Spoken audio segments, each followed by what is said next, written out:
Today, we're jumping into one of the most intense stories of leadership, doubt, and, well, divine intervention you'll ever find. We're in Exodus chapter 4. This is all about a guy who gets handed an impossible task and is absolutely 100% convinced he's the wrong person for the job. I mean, have you ever felt that feeling deep down in your gut that you're a total fraud? That feeling of imposter syndrome? Well, that feeling is what drives this entire story. It's ancient, sure, but it's something we can all relate to right now. Okay, let's get into it. So the story kicks off with Moses in the middle of a serious crisis of confidence. He's just been given this epic, world-changing mission from God. Go free your people from slavery in Egypt. But his first reaction? It's not excitement, it's not honor, it's just pure, unadulterated fear. And here it is, his very first objection. What's so interesting is that it's not about Pharaoh, the most powerful man in the world. Nope, it's about his own people. Moses is just completely convinced that he has zero credibility. I mean, who is he? He's just a shepherd out in the middle of nowhere. He's terrified he's going to be laughed out of the room before he even gets started. God's response to this isn't some big pep talk. It's way more practical. He gives Moses 3 concrete, undeniable signs. And these aren't just random magic tricks. They are specifically designed to solve Moses' credibility problem. They're his proof. First, his ordinary shepherd staff turns into a live serpent right there in front of him, and then back again. Then, his own hand becomes leprous, white as snow, and is instantly healed. And if that wasn't enough, he's told to take water from the river Nile, and the second it hits dry land, it will turn to blood. I mean, these are powerful, unforgettable images. And listen, the text itself is super direct about why these signs are being given. It literally says they're so that they may believe. So this isn't just about showing off divine power. It's a very targeted solution, like a divine toolkit, meant to overcome the exact skepticism Moses is so afraid of. But you'd think that would be enough, right? 3 miracles? Nope. Even with this incredible power at his fingertips, Moses isn't sold. So he shifts to a second objection, and this one's way more personal. It's not about what other people will think, it's about what he sees as his own personal failing. This is just a moment of raw vulnerability. Moses lays all his insecurity out there. He's basically saying, look, you gave me the proof, I get it, but I'm just not the right messenger. I'm a terrible public speaker, I'm going to stumble over my words, I am fundamentally the wrong guy for this. And this right here really boils the whole argument down, doesn't it? On one side, you've got Moses pointing to his human limitation. I can't speak well. And on the other, you have God's rebuttal, which is so simple and so powerful. Who do you think made your mouth? It's this amazing clash between our perceived weakness and, well, absolute divine power.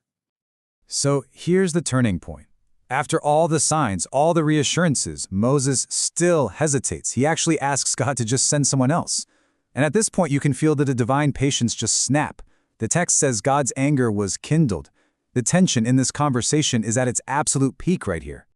But that anger leads to a final, very practical solution. It's almost a compromise. If Moses won't accept that he's enough on his own, then fine. He won't have to be.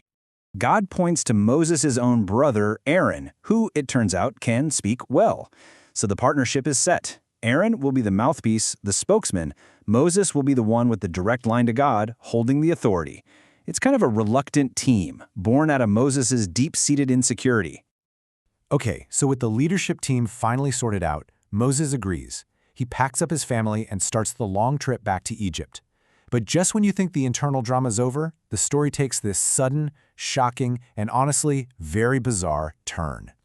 So Moses sets out with his wife and his sons, and the text makes a special point of saying he took the rod of God in his hand. The mission is on. It feels like everything is finally settled.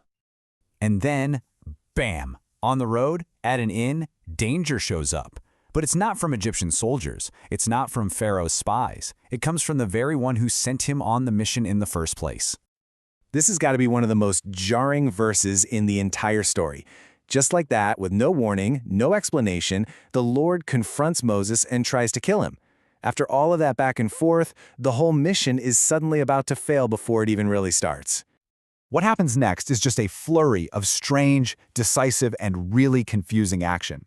Moses' wife, Zipporah, acts in a split second. She grabs a sharp stone, circumcises her son, and touches Moses' feet with the foreskin, saying this cryptic line, "Surely a bloody husband art thou to me."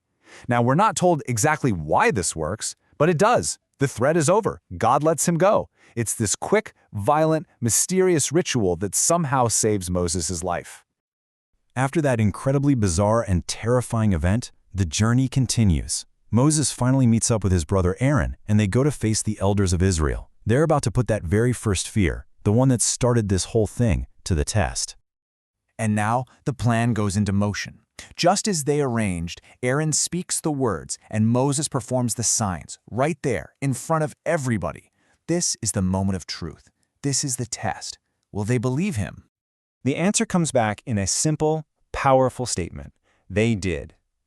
After all of Moses' doubt, all his anxiety, all his deep-seated fear of rejection, the people actually believed him. So in the end, that fundamental fear he started with, "They will not believe me," it turned out to be completely wrong. The signs did their job, the message got through, and the people didn't just believe, they bowed their heads and worshipped.